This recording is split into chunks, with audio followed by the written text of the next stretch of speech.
Now it's my pleasure to introduce Benoit Vittecoq, representing the European outermost region of Martinique in the Caribbean Sea. Benoit has worked as a hydrogeologist at the French Geological Survey for over 20 years now, and since 2016 he has served as its regional director in Martinique. His main research focus is the exploration of volcanic aquifers, and he has published around 15 scientific papers on the subject. Welcome, Benoit. Enchanté. So, hi, did you see my screen? Yes. Yes, okay. So, first of all, thank you, Juan Carlos, for the invitation to this webinar. So, the aim of my presentation is to talk about water resource management in Martinique Island. And you can see on this picture the Mont Pelée volcano, which is situated in the north part of the island. And it's an active volcano just near the city of Saint-Pierre, which is well known for its last eruption at the beginning of the previous century. So just as a quick introduction, so BRGM is the French Geological Survey. So our main objective and mission are to understand geological phenomena, to develop technology, to produce some data and support the management of all the ground resources. And we are about 1,000 people at BRGM, and we are 10 people in the Martinique office of BRGM. So first slide, excuse me. So Martinique Island is situated in the Les Antilles archipelago. So yes, we are just here. So we are situated just a few hundred kilometers from Venezuela. We are near Puerto Rico and Cuba. And we are about 5,000 kilometers from the Canary Island. So we are one of the French outermost region, and we are part of the European Union also.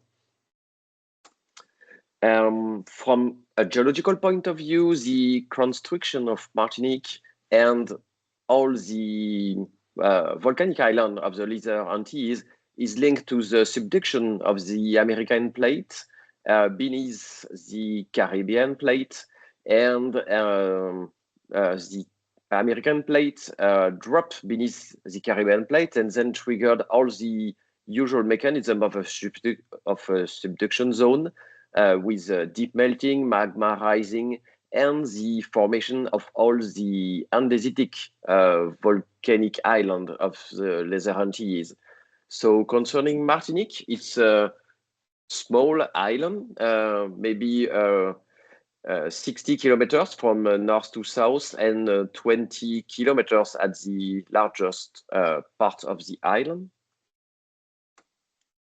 So concerning the economic situation of Martinique, the main economic sectors are services sectors, industrial sector, mainly petroleum refinery, and agriculture with, as you can see on this picture, banana plantation, sugarcane plantation, and sugarcane is mainly used for the rum production. You can see here a rum factory.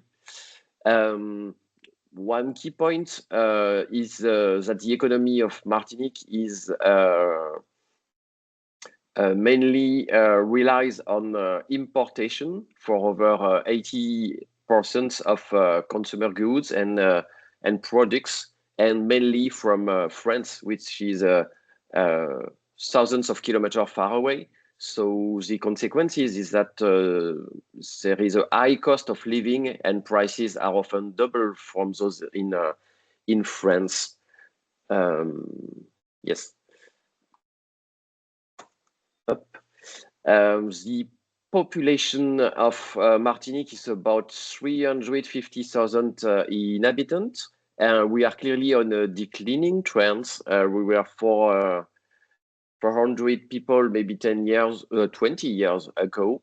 The surface is 1,130 square kilometers. So it's a very densely populated island, and the capital city of Fort-de-France is highly densely populated. You will see a picture in the next slide. In fact, yes, as in the Faroe Island, we face the same out migration of young people, especially graduates, young people, leading to an aging population, as you can see on this picture. And it's one of the oldest region of France. And we also face high employment rates and also a poverty rate twice of the national average. So concerning the territorial and geographic singularities, one key point is that the northern part of the island is mountainous and covered by tropical rainforest, as you can see on this picture. Here at the back is the Mount Pelée, and this is the second volcanic part, which is called the Piton du Carbet. And you can see so the rainforest covering half of the upper part. And in the southern part of the island, we face gentle relief with hills rarely exceeding a few hundred of meters. And most of the population lives on coastal areas. So you can see here a picture of the capital city, which is very, very densely populated. Concerning water resources, first point, Martinique has a tropical humid climate with clearly abundant rainfalls, but this rainfall is highly irregularly distributed, both geographically, with a lot of rains in the north part, linked to the mountain, and the south is clearly drier, and rainfall is also irregularly distributed during the year. We have abundant rainfall during the rainy season and less or no rainfall during the dry season. So concerning the water supply, drinking water supply is mainly from water intakes from maybe 5 big rivers, as you can see on this picture, only in the north. And here is a picture of one of these intakes. And we have also dozens of springs and few boreholes. And concerning the agricultural water supply, it's also mainly from water intakes. And we have one dam in the center part of the island for irrigation. So the current challenge is that the existing water supply system is clearly insufficient. Several rivers dry up downstream from intakes. You can see on this picture they take all the water of the river in these intakes, and this is the same on the other one. And so we face frequent water cuts during dry seasons, and maybe thousands of people are cut off water during dry season. So we have to find a solution to bring water to population, and it's the same for agricultural water supply. During the dry seasons, there is not enough water in the river for the agricultural irrigation. So we also face the impact of climate change. You can see on this picture an evolution of the deviation from the mean temperature. So the trend is clear. Temperature is rising and is getting hotter and hotter. This increase of temperature has a direct impact on water cycle, and the evapotranspiration increased by 15% over the last few decades, meaning clearly less water for rivers and for infiltration. And this trend is yes, the trend in the rainfall evolution due to climate change are also worrying, because we expect a decrease in rainfalls up to 40% during the rainy season, and maybe 25 to 50% decrease during the dry season. So water availability will be highly impacted, and we expect that groundwater resources will be less affected than surface water. So concerning the challenges and the possible solution, the first main point is that everybody needs to be aware of the fact. I think it's not the case now. Everybody is not aware about the lack of water and also the possibility to find water. So this is one of the first points. The second point is not the job of a geologist or hydrogeologist, but it's really important to maintain the water network to repair leaks, because in Martinique, the estimation is that we have about 50% of leaks in the water pipe. We also need to reduce water consumption, but in all cases, it won't be enough, and we have to find new resources, and we have to move away from what I call the only river strategy. So we conduct studies to assess groundwater resources at the island scale.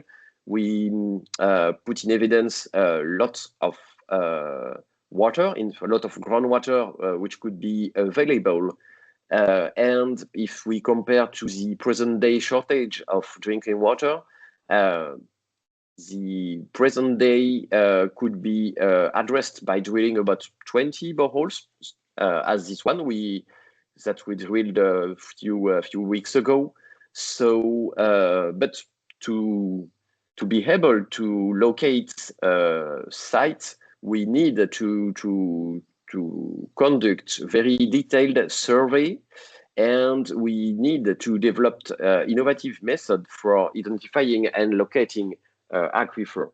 And concerning the potential resources, we have also we need to assess the benefits for managed aquifer recharge and nature-based solution for improving water management. And just to the last few words concerning methodology, we conduct in Martinique helicopter-borne electromagnetic survey with the SkyTEM method, and it's an electromagnetic method, and we use an helicopter, which is really helpful to limit the access, to help for the access of the northern part. You can see here one of the results.